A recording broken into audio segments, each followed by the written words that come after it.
22 of the SoulBuffalo Earth Report. And this is a really special episode because we have major announcement today about our 2021 plans here at SoulBuffalo and the Ocean Plastic Leadership Network. And we're here with our friends and advisors, Erin Simon from the World Wildlife Fund and John Hocevar from Greenpeace. Welcome, my friends.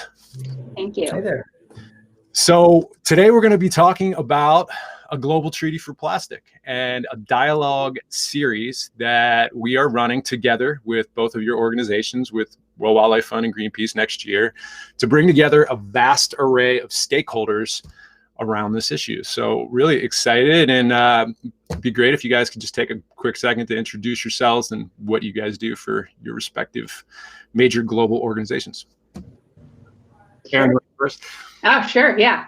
I'm Erin Simon, head of plastic waste and business here at World Wildlife Fund. My role is just to connect the dots on the plastic waste issues in a way to leverage the power of the private sector in the role that they have to play in solving for this. And there's a lot of overlap when you're trying to drive for systems change, which is what we need in plastic waste, with the leverage that companies have in their own supply chains, but also the leverage they have in influencing policymakers and individuals. And so how can we use that power for good? And so that's what a lot of this, as we think about the global treaty, it's about convening all of those stakeholders together.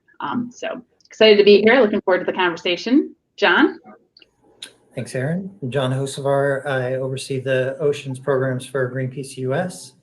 And one of those is our work on plastic. The global campaign is coordinated out of our office. And it's a mix of science, policy, corporate engagement, public education, and the kinds of things that most people probably think of first when they think of Greenpeace.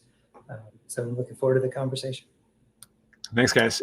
So let me just take a minute, 90 seconds maybe, let's see how long it takes me, just to paint an overview of what we're talking about, of what the global treaty could be. You know, a lot of people are referring to it as the Paris Accord, our Paris Agreement for plastic, which is, I think, good to root it in. I mean, we are definitely looking at something that's driven by the UN that would govern this issue, you know, on behalf of the entire world, and lots of nuances involved. But, you know, just to root into the issue a little bit, I mean, plastic is a paradox. It's a part wonder material. There's really difficult for other materials to replace a lot of its function, but it's also part environmental scourge.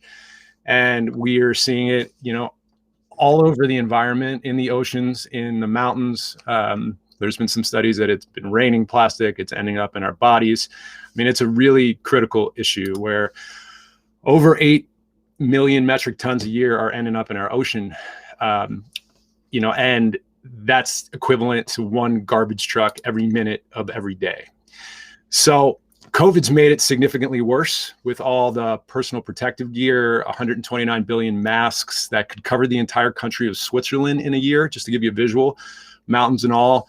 Commodity prices have been really low, which has made it very tricky for other materials to compete with plastic. Recycling programs have been shuttered around the world, both here in the US, in the Western world, in the global South, directly as a response to the really challenging economics times that have been a part of this. You know, recently this year, we've seen some pretty major reports come out. Breaking the Plastic Wave was a landmark one that came out by Systemic and Pew. And they basically said for us to have any chance of solving this issue in the next 20 years, we need to scale up solutions across the board, upstream and downstream, and dramatically. There really is no time to wait here. And I think one of the most complex things, and we're really going to dig into this, and this is the main reason why a treaty is so important, is this is just a complex and chaotic stakeholder map. You have 193 United Nations recognized countries. You have a financial system and all the players underneath of that, a highly competitive plastic value chain, you know, from commodities, which would be like your oil and gas companies, your petrochemical companies, your packaging converters that make the plastic products, the consumer packaged good companies that put their products in these goods, the retailers that sell them, and then the waste management companies, and a billion other companies that you could put in some sort of variety of mapping around the value chain. And activists in industry, NGOs, and then really confused consumer that's only recycling like 10 to 14% a year, not to mention 15 million waste pickers, mostly in the developing world, that are really having a difficult time, and they're relying on bringing recycled plastic to put dinner on the table every night. So as a network, as the Ocean Plastic Leadership Network, we're the only activist and industry network. We really want to have all solutions at the table together with respect to this. And I think like what's happened in 2020, there's been 3 major reports that have come out. One of which by World Wildlife Fund and Ellen MacArthur Foundation, that's all about a business case for plastic. A huge government report that came out from the Nordic Council of Ministers that's all about what the framework could look like. It's 148 pages, and it's worth the read, and it's all pretty fascinating if you can dig in there. And then the environmental NGOs also put out a report from CL, Gaia, and EIA that Greenpeace supports, and that the Break Free from Plastic movement supports. So what we're doing next year is bringing so many different stakeholders together to talk about this treaty. We're doing 4 conferences over the course of the year. We're doing a lot of working sessions. So I want to stop there and ask you guys, why do we need a treaty in your minds? Erin, maybe you can go first. Yeah, I mean, I think it starts with basically we're talking about a global problem, right? And so if it's a large scale problem, you need an equally large scale response. And many other comparable environmental issues are governed through a dedicated international legal framework. Like you mentioned, the Paris Agreement and plastic pollution. This is an issue that is growing in scale, right? And so it has transboundary scope of impact, and it isn't governed by one. And the idea is that the new treaty could fill the gap, this legal gap, and establish proper governance structure for dealing with marine plastic pollution. And I think that some people would say that like the existing governance structure might do that, but I think it's just too fragmented, costly, and ineffective. We need to move beyond sort of voluntary initiatives that have laid some good foundation in many areas, but lack sufficient support and scale to drive the system's change. And so that is why I think it's really important that we come together with a common vision that we're all aligned under, as we are each playing our roles as individual institutions and stakeholders in helping to solve for it. Thanks, John. That sounds about right. I think it's pretty clear that we all understand that science is strong and solid enough that we have to do something, right? That we can't continue on as we are, that we can't continue to increase plastic production, especially of single-use plastic, and expect that everything is going to be okay. Things are already getting pretty serious, with impacts not just on marine life and whole ecosystems in the ocean, but on human health and really the whole planet. Yeah. So this is our moment. Okay, we realize that the way that we've been operating over the past 50 years or more is not sustainable, and that we have to do something different. So this treaty needs to be the kind of scale that matches the scope of the problem. I mean, interestingly, we talk about the current situation, that Breaking the Plastic Wave report that I mentioned earlier. I mean, right now according to that report, there's 2 billion people that don't have access to waste management, that either have to burn their trash or they dump it somewhere or figure out some way to get rid of it because there's no collection. And in the next 20 years, that number is expected to jump to 3.7 billion. Mm-hmm. So you start to model this out, it gets pretty tricky pretty fast. And I think the consensus, no matter who you're talking to, is that we're just not anywhere close to fixing this. You guys agree? Yeah, and I think that's why you have such broad alignment around the need for this, right? There's like, everybody is understanding that what each of us as individuals is doing on our own is not enough, right? That we can only make that step change to the scale that we need to solve this with a more coordinated collective approach. And so when you have activists, when you have the public, when you have businesses and governments supporting the same thing, it seems at that point that the clear answer is, okay, we need to have this. Now, what do we need to have in it to make sure that we can deliver, that it can do what we need it to do, to make sure that we aren't getting to the to the pretty grim future that the Pew report stated if business continues as usual.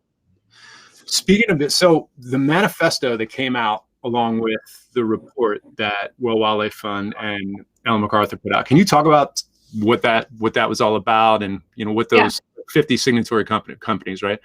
Yeah, and let's call it a business case, a business call to action versus a manifesto, because we want to make sure we are not trying to overthrow government. But we needed to mobilize business around this, right? Because at the end of the day, businesses have realized, right, that despite the doubling of voluntary initiatives over the last few years, plastic pollution is just continuing to grow. And so businesses understand they have the responsibility to address the challenge of plastic pollution within their own supply chains and through reduction, reuse, recycling, but they need a UN treaty to coordinate the stakeholder actions to solve global plastic pollution crisis at scale. And so the treaty really helps to, I would say, address this global scope of the challenge and then stem that transboundary nature of the supply chains and waste streams that these companies are having to navigate. They need governments to help set consistent and effective guidelines to help curb the plastic waste and achieve it. And when I say that, I mean like that all countries would be measuring waste and material flows, and we would be measuring it in the same way and on a regular basis, and that countries would be committed to investing in the infrastructure to recover what we were using, that they would commit to supporting reductions, that the circle we're depending on is getting smaller versus bigger, that it would invest in science, and so that everybody was committed to the same thing. And ideally that treaty could help connect these localized bottom-up activities to those sort of top-down expectations. And that's what companies need to be successful in meeting their goals. And so the business call to action was essentially saying businesses need to support this treaty, not just governments, not just activists, not just individuals. And so it was great to have a large number of multinationals support it when it came out of the gate in October. I think we had 30 signed on at the time and more now. Amazing. And John, can you speak a little bit to sort of the environmental movements call to action on this and the report that came out and sort of Greenpeace's position of what this should be? Sure. I mean, we feel pretty strongly that any effective approach to deal with plastic at scale needs to include a real focus on reduction. It can't just be about downstream approaches like recycling or other waste management fixes. We have to stop making so much plastic in the first place, especially single-use plastic. And also, we really need to pay more attention to the kinds of things that are spinning off massive amounts of plastic microfibers, which are a huge problem that we're really just beginning to scratch the surface of understanding. It needs to be ambitious. Like, we have real urgency here. The plastic doesn't go away. So all this plastic that we've created is still with us. It's a cumulative problem. So the current projections are that the amount of plastic that we use and produce will continue to grow. Address that. We cannot afford to let that happen. So the interesting thing about these three call to actions is that there's a lot of similarities in the approach about how, we've done this before. Obviously, there's been successful treaties that have solved, like the Montreal Protocol, for example. Very different from the Paris Agreement in the way that was structured. But in the three reports, in the Nordic Minister reports, in the World Wildlife Fund report, and in the environmental report, really touch on like monitoring and reporting. So like, how can we harmonize all this definition so that people are speaking the same language in different countries? Because even, in the same country, people are speaking so many different languages with respect to all of this, right? Like whether it be environmental monitoring, whether it be like data reporting, reporting on national action. Then you have like your prevention measures, which are going to be different depending on the stakeholder group. Like, how do we address microplastics? How do we address the different pillars? Like John was saying, like, how do we start talking about microfibers? Because largely the packaged goods industry, if you see a bottle floating down the river, they have been getting sort of the brunt of, I would say, the outrage for this issue, where you have textiles that you can't see. Most of our clothes are made of plastic. If you're in New York City and you wash your clothes, plastic fragments are getting out into the harbor, right? So like all the different categories there, like what should be included underneath of that. And there's like standardization and labeling. How can we make sure that people understand what they're buying? What type of plastic? Can it be recycled where they are? Like there's a huge gap, just a knowledge gap on the consumer side there. As John mentioned, like virgin production and use. Then you have coordination, how to work across all these different countries, what the, plastic waste trade looks like. That was addressed by the Basel Convention. Mm-hmm. And then technical and financial support. Who's the bank for this? Where does the money go? Who controls it? So there's a lot to discuss. So it's a good thing we have 14 months to dig in here. I mean, you'll see there's a lot of parallels to this, to what is like going to be discussed and negotiated in each of these countries too, right? As there's this like high level commitment to all of these things that we're going to do, and then that's going to roll out at the national level for how each individual country follows through on those legally binding commitments that they make as a part of this treaty, right?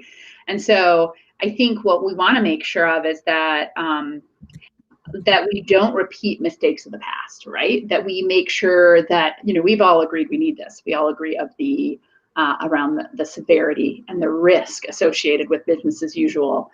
We have like the science that shows us all of that. So I think the challenge to all of us in this next 14 months is to not lose the ambition level of, and not lose sight of what the principles that we want to come out in this global treaty that they need to achieve in the environment and for communities, right? We can't let it get watered down in the process. And so I think that's going to be the challenges as we pull all the specific tactics through for those elements, or we think about those, right?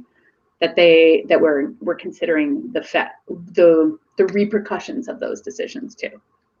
Yeah, just to ground into the 14 months again, UNEA, the United Nations Environment Assembly, getting together in February 2022, and this is when they're going to decide whether to move forth. So there's a lot of groundwork that's got to happen, and a lot of discussion that's got to happen. So what we're doing again is like getting all parties to the table, all stakeholders. What have we learned from past treaties that we can apply here? Whether, John, maybe you can take first stab here, but I mean, obviously Montreal protocol is super helpful.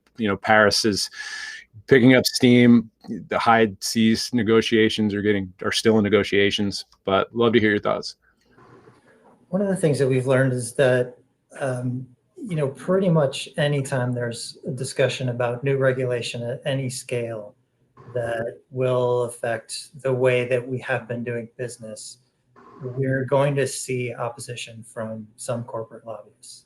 And that's always been the case. And so we can learn a lot from how that has played out, the kinds of arguments that people have made, and really what happened once those treaties came into effect.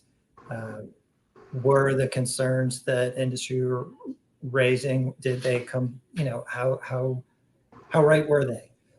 So for example, you mentioned Montreal Protocol. That was one of several cases where industry was really concerned about unintended consequences, and even went as far as saying that if we banned these things, that it would do more harm to the environment than good.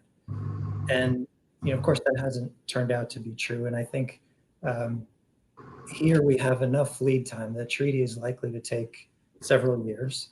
That industry can start to prepare for the changes that need to happen, or they can just try to fight those changes right from the beginning. And I think most of us agree that change is coming. So to me, it makes sense to start preparing rather than to just throw up roadblocks. I think I would argue that you're seeing that some of that change in perspective from companies too. It makes me hopeful to hear that you hear them talking differently around policy as a lever, right? Versus something that is going to hurt. You see them understanding that policy is necessary for them to deliver on their commitments, right? So where they might have been in opposition to financial mechanisms like EPR in the past. Now they're more, they understand that those things are necessary to get an efficient, successful system, right? So I'm hopeful that as we have these conversations around sort of the writing on the wall, right, around the change that has to happen to get there, and the more we sort of like, the more time we have, and so it's nice that we have 14 months, but it's even going to be longer, right, when it begins the UN negotiations, that there is more of an opportunity for, innovation to come into play as a part of how we solve for this, and a part of how we, meet those basic high-level principles that we have set, right, around, reducing the amount of raw materials we're sourcing from in the first place, right?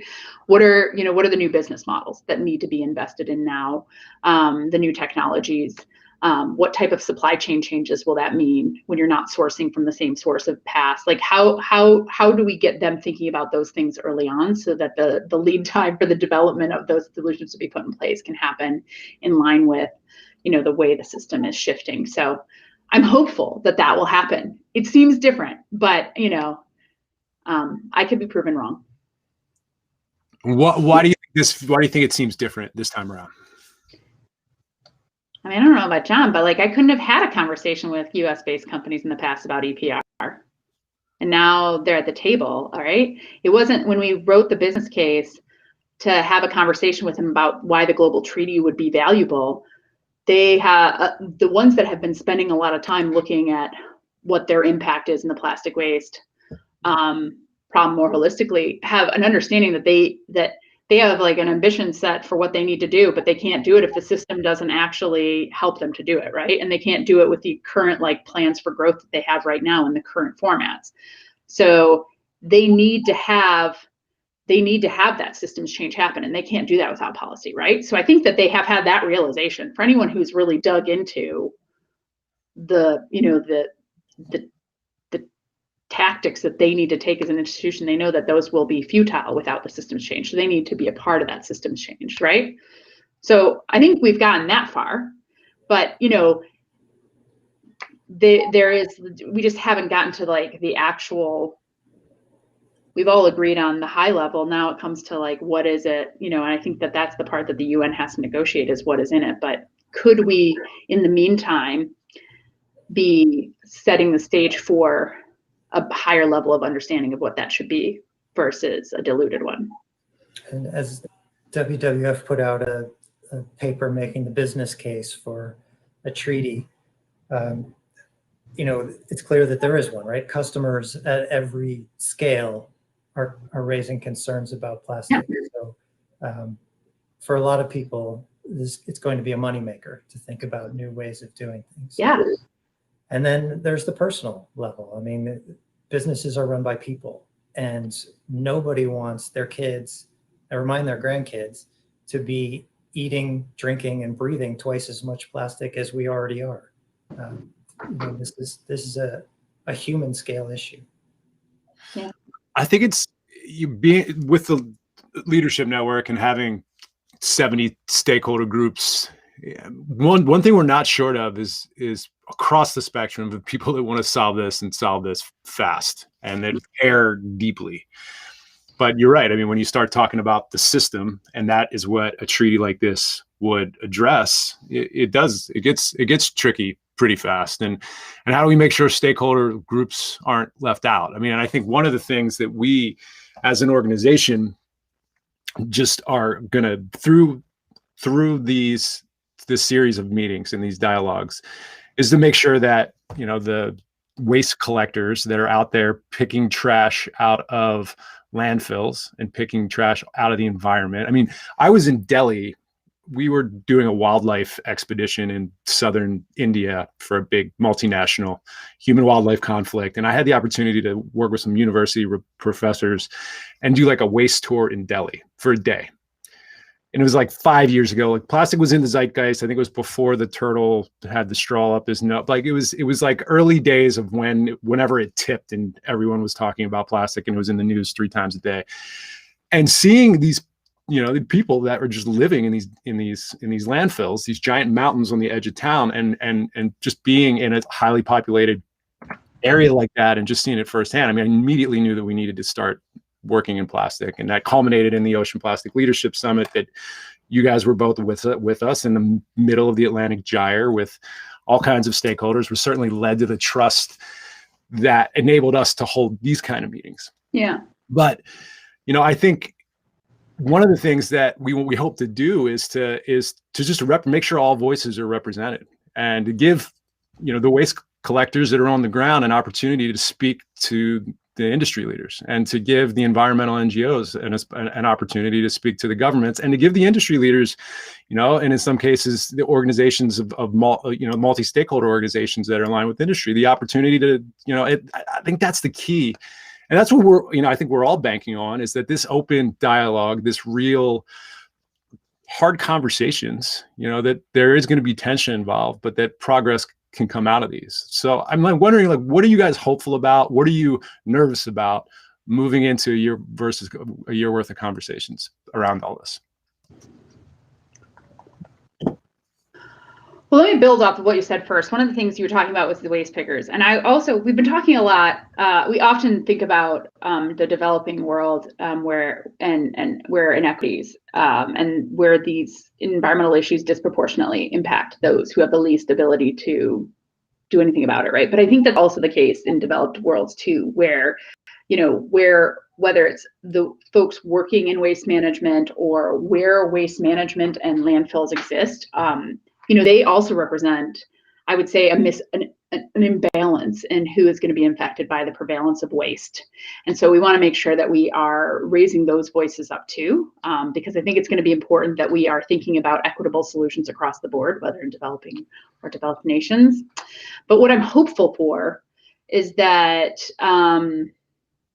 you know, that we continue on a path where we sort of break down what were pre-existing sort of understood barriers about how stakeholders played in this space, right?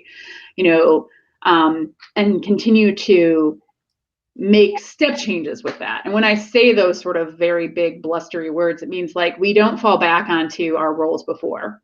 Because when we were doing that in the past, we weren't successful in solving the problem, right? What's been so impressive about this, and I would even say was partly catalyzed by that first expedition, right? Was that the expedition forced us to think, all of us to think differently about what we use in our toolbox and how we work together to solve the problem. And so I want to see that continue, right? We've made great strides. The fact that we're having these conversations in the first place, I would have not said we were going to have them 2 years ago. I would not have even envisioned it.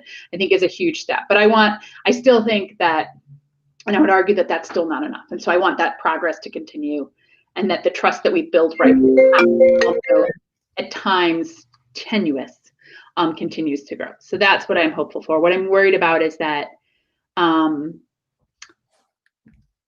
that we fall short on our promises, and that and because we can't, like the environment can't afford that, right? And so, and I'm also worried that we will. No, I think that's enough. I'm worried. What need to be worried about? Yeah, like, oh, that is what keeps me up at night. What about you, John? I'm finding real hope in the fact that all of these very important stakeholders are willing to come to the table to talk about something that is desperately needed. Yeah. A solution that matches the global scale of the problem. So that's a great start. A lot of the stakeholders so far have really focused their efforts on downstream solutions, and that is not going to get us where we need to go. So my hope, and also my worry, relates to that. Will people come together and recognize that we need to be talking about source reduction, that we can't keep making so much stuff that has no recyclable market, no recyclable value, and won't in the near term, and probably won't ever. And that's the challenge. So to talk a little bit more about the downstream side of things, right? The improving the current system, the mechanical system, building mechanical recycling in places that don't have it, those 2 billion people that don't have the waste management infrastructure. And then, John, I think there's a lot of hope on the industry side for advanced recycling technologies or chemical recycling, and is that going to potentially be in the treaty? What are your thoughts on that? I don't see it having a place in the treaty, to be honest. I think we should be talking about solutions that have some track record. And there's no commercial scale chemical recycling happening in the United States. We're talking about something that may someday come to fruition, may someday be cost effective, may someday chip away at the problem, may someday be efficient enough that it's not a climate or a toxic disaster on its own merits. We're not there yet. So do we want to spend 10 years preparing and investing in something that doesn't have a track record yet? Or do we want to talk about some very straightforward solutions that we know we're going to need to be dealing with, whether or not we have chemical recycling someday?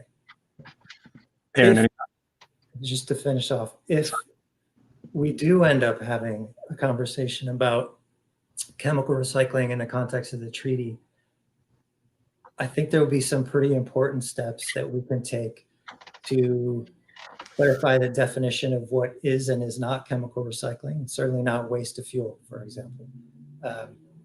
We can talk about the need for more transparency. We can talk about,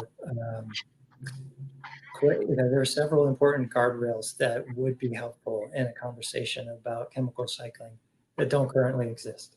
So I could see that being a part of the conversation in the treaty. Yeah, I almost wonder if the treaty should not be prescriptive, right? I mean, it'll be prescriptive in some things about ultimate targets that we want to have and goals that we would want to achieve to reduce the plastic waste to get to zero, right? But I think that any of the solutions that are a part of contributing to those targets should be, should have guardrails in place around requirements that they can't be creating, that we just be, that they would not be necessarily identified as a part of the solution, but that solutions that met certain criteria around, like John said, things that had human and environmental health concerns, protections in place for that, and that their efficiencies around energy use, et cetera, and efficiencies around what could come out of it, right? What the effectiveness of the process, that those would be key to those being successful technologies, whatever they may be, right? That they would meet principles versus being about prescriptive about what they are. I guess that would be my hope, is that would allow for innovation, but also allow for some safeguards too.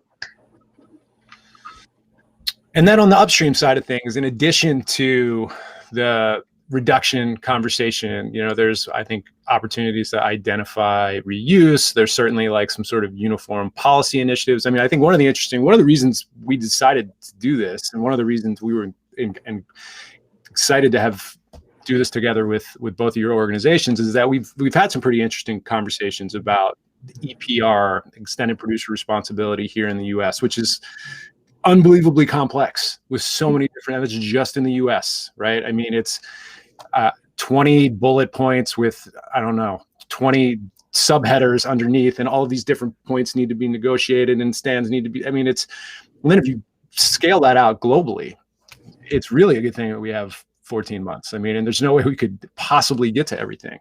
Yeah. So, uniform policy or policy guidelines, I think that there's a hope from a lot of groups that could be a part of this as well. What do you guys think about that from a global perspective? Some places there's no regulations at all on what to do with waste.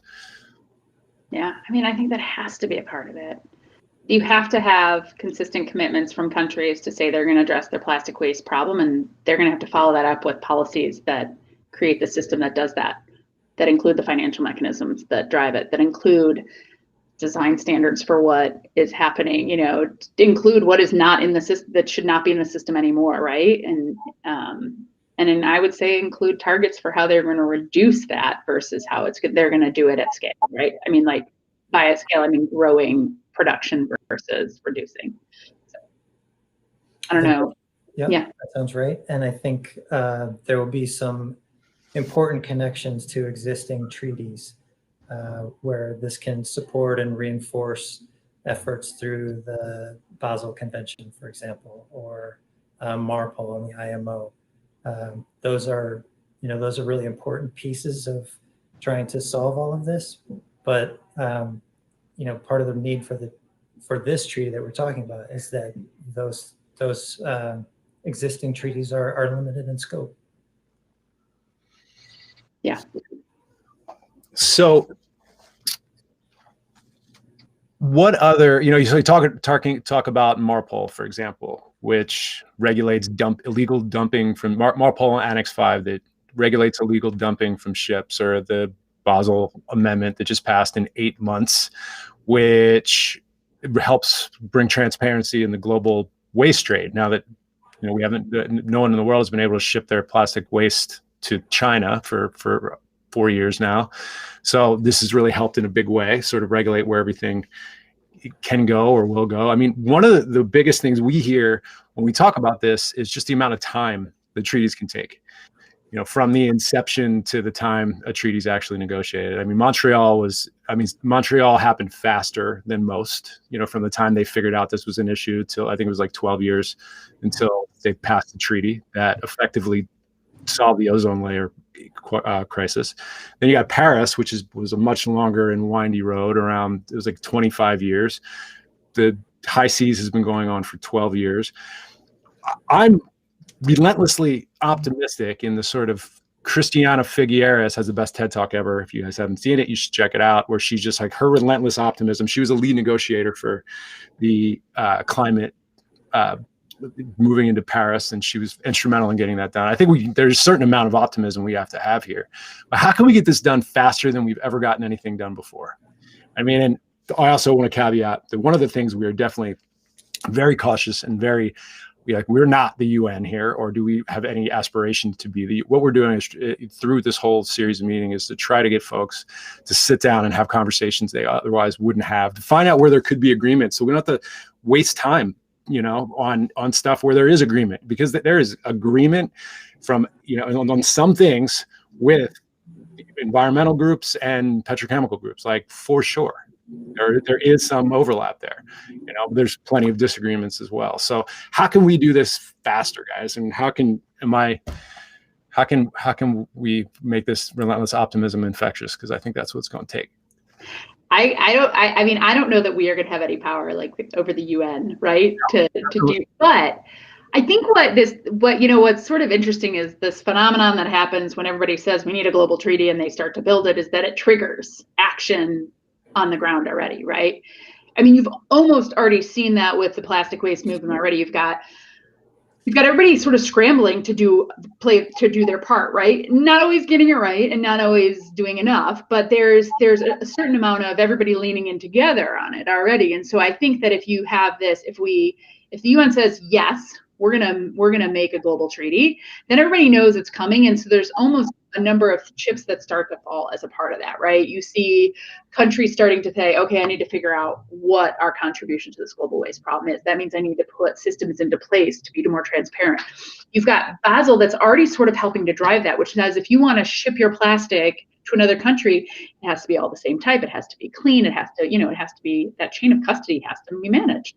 These things are going to sort of, I think, be already triggering actions that are going to be role-playing ahead of time. And as that writing is on the wall, you're going to see companies start to invest in different business models, because they don't want to be behind the policy. They want to be sort of in front of it, adapting to it, so it doesn't, they don't have to make decisions that are even more expensive in the long run. So I think timing for this, I want it to be right? So I would rather not, so whatever that takes, but in the meantime, I think that we will still see things happening, which is good. It's not like we're waiting for it. Those things will start to happen. Yeah, I mean, I think we have to keep driving, right? I mean, we have got to drive to accelerate solutions, faster than we already are, in addition to, having these conversations about on the global front. John, what do you think about speed?